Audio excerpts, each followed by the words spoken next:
The name's Motormaster.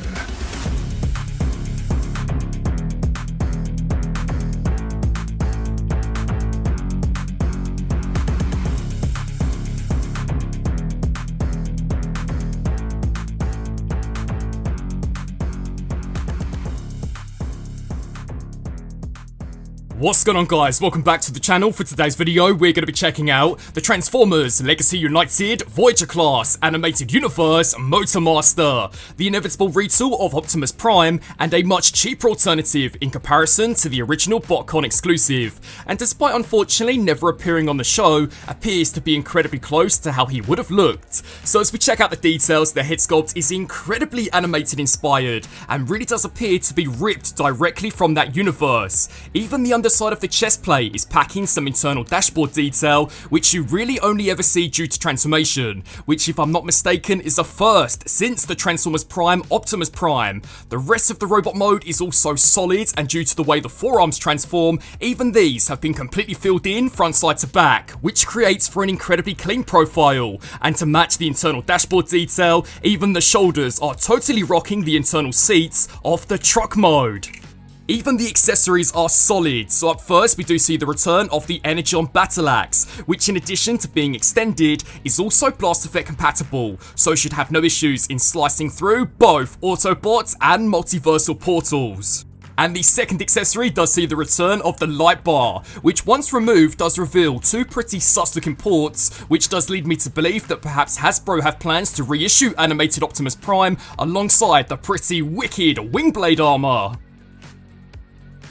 So, flying through his articulation, this guy was made to pose, and will no doubt be the area where he does reign supreme in comparison to the original counterpart. So first up, despite the head being designed to resemble a brick, this is actually incredibly expressive. So this can look up, it can look down, and even be tilted side to side. It can then also spin both left to right. The shoulders can kick both forwards and backwards, as well as they're out to the side. The bicep can spin, and due to transformation, the elbows can bend way past 90. The wrist can rotate, and is even packing an inbuilt gap filler on the underside, which I thought was a really neat touch. The waist can spin all the way around, the hips can be brought both forwards and backwards, allowing Motormaster to totally pull off the splits on the battlefield. The thigh can spin and the knee can bend way past 90, and is surprisingly even sturdier in comparison to Optimus Prime. The ankles can hinge inwards, and due to transformation can even rock downwards.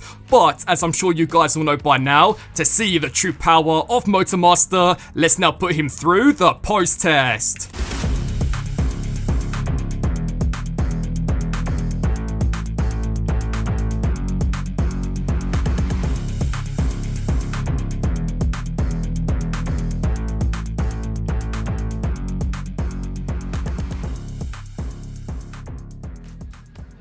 Now, flying through some robot mode size comparisons, we are firstly bringing out the animated universe Optimus Prime, who is a banging figure, so it's great to finally see this guy repainted and retooled into Motormaster, who is surprisingly the first Decepticon entry into the Legacy animated universe lineup, and I'm hoping that with his release, the fan vote winner Lugnut won't be too far behind, as right now the Autobots are massively outnumbering the Decepticons. Next up, we are throwing it back to the roots of this character by bringing out the G1 Motormaster. Now, whilst old is gold, there is no denying in saying that had Motormaster showed up in Transformers Animated, then this would have been a pretty decent translation from G1 into the animated universe. Next up is the Deluxe Class Prowl, and seeing as we now have Motormaster, I am left wondering if Hasbro will ever approach the other animated Stunticons. Then finally, the Deluxe Class Bumblebee, and I really do think some of these animated updates have been by far some of the best Legacy figures to be released. It's just a shame that the same cannot be said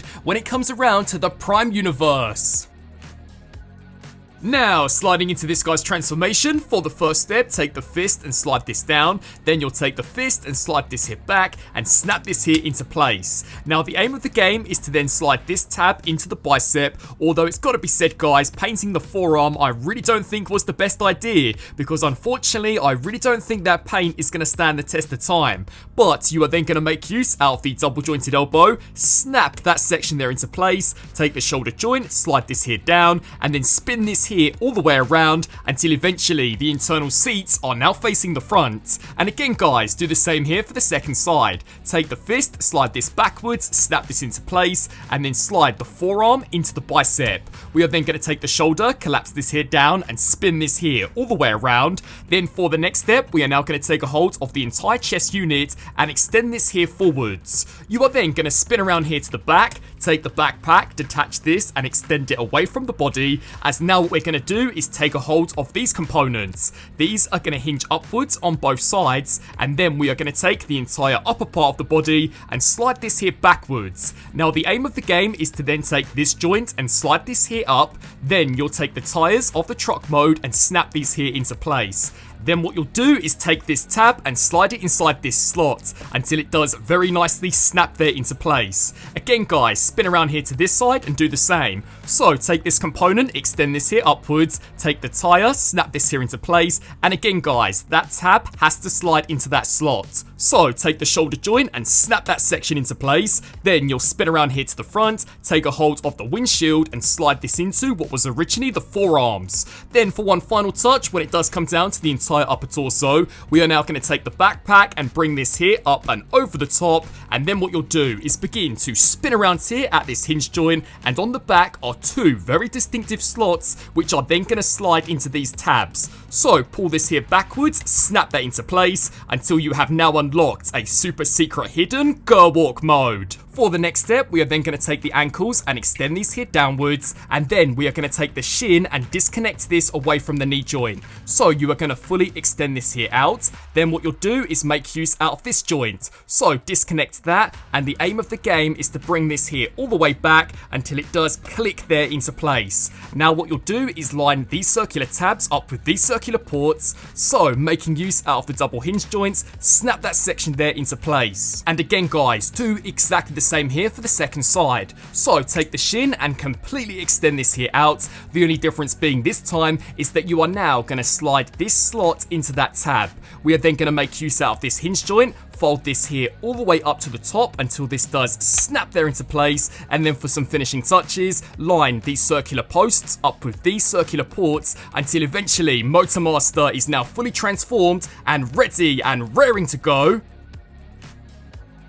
Smashing his way onto the battlefield, here we have the King of the Road now fully transformed into his truck mode, and again appearing to be incredibly close to how he would have appeared had he appeared in Transformers Animated.